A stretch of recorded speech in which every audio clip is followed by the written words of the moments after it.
Ecologistas en Acción acabamos de presentar unha denuncia ante a Fiscalía de Vigo contra Real Concepta polo vertido ilegal realizado nos Montes de Mos dende as súas instalacións deportivas a Fouteza. As análises que fixemos ecologistas detectaron un niveis altísimos de concentración de fecais nese vertido, ademais da presenza de pesticidas e fertilizantes asociados co coidado duns campos de deportes.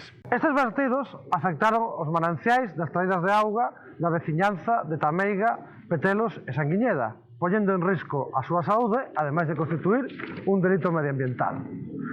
O propio Concello de Mos recoñece que o tubo procede de instalacións da Cidade Deportiva do Celta, dun emisario de augas residuais.